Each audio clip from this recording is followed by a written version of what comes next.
Hallo und herzlich willkommen zum Brüh-Tutorial für den R16 Glasfilter, den wir hier haben. Das ist eine Einzelportionsbrühung, ein Filterverfahren für Kaffee.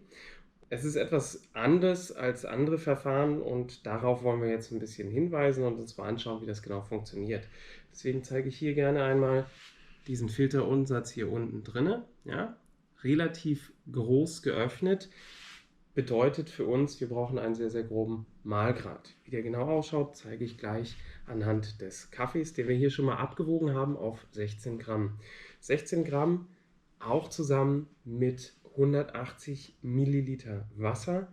Wir bevorzugen eine Brühtemperatur von 92 Grad, aber damit lässt sich natürlich genauso spielen wie mit dem Mahlgrad selber. Wichtig bei diesem Verfahren ist eine gut vorgeheizte Tasse. Deswegen haben wir hier ein wenig heißes Wasser drin gehabt. Das geben wir jetzt natürlich weg und jetzt werden wir unseren Kaffee mahlen. Dafür nehmen wir unseren gemahlenen Kaffee, unseren Filter und dann gehen wir zur Waage. Wir brauchen jetzt einen relativ groben Mahlgrad. Auf unserer Skala ist es beinahe eine 8. Grießgrob wäre so eine Orientierung. Wie gesagt, man kann gerne damit spielen. In diesem Fall wirklich darauf achten, dass nicht zu viele Feins dabei sind. Wichtig generell natürlich, wenn wir Kaffee mahlen, ein paar Bohnen nehmen, die wir quasi zum Neutralisieren der Mühle benutzen, einfach reingeworfen, Mühle anschalten, durchmahlen. Ich werde zwischendurch immer den Staub wegklopfen, den will ich nicht bei mir im Filter haben. Ganz genereller Tipp, würde ich jetzt nicht nur für den RS16 machen, würde ich auch bei sämtlichen anderen Varianten immer versuchen auszublenden. Also, Mühle neutralisieren, dann habe ich hier meine 16 Gramm, die ich im Glasfilter auffangen möchte.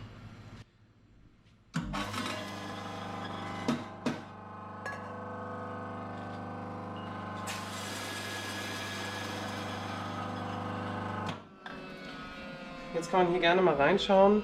Da sind natürlich noch ein paar Silberhäutchen zu sehen, aber auch der Mahlgrad hier sehr, sehr grob. Ja? Nun haben wir hier eben unser abgewogenes Wasser, 180 Milliliter mit 92 Grad.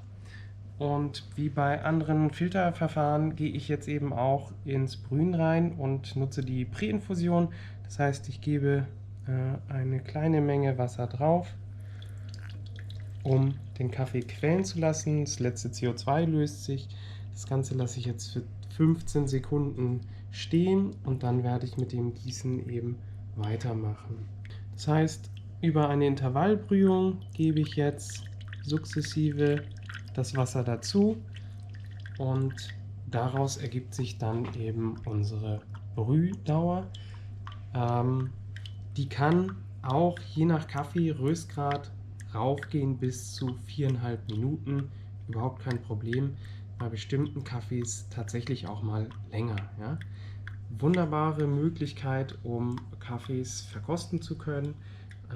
In unseren Coffeeshops nutzen wir es auch gerne für Genießer, die ein bisschen Zeit mitbringen natürlich beim Brühen. Genau.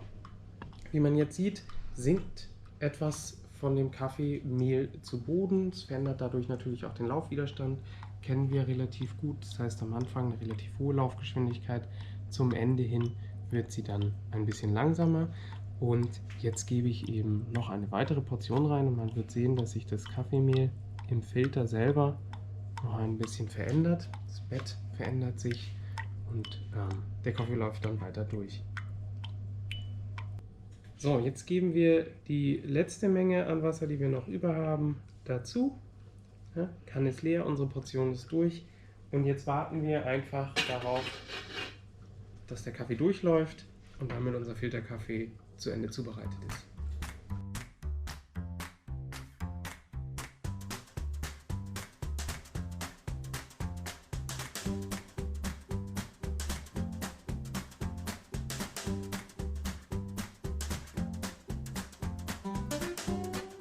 Okay, jetzt sind wir fertig mit dem Extrahieren des Kaffees und jetzt kann man sich die Oberfläche der Tasse ruhig mal ein bisschen genauer anschauen und dann wird man sehen, dass da wie auf einer guten Brühe so richtige Augen schwimmen. Ja, das sind einfach die Kaffeefette oder die Fette, die wir aus dem Kaffee mit transportiert haben in unser Getränk und die sind halt maßgeblich auch einfach fürs Mundgefühl, für weiteren Geschmack, für die Intensität dieses Kaffees.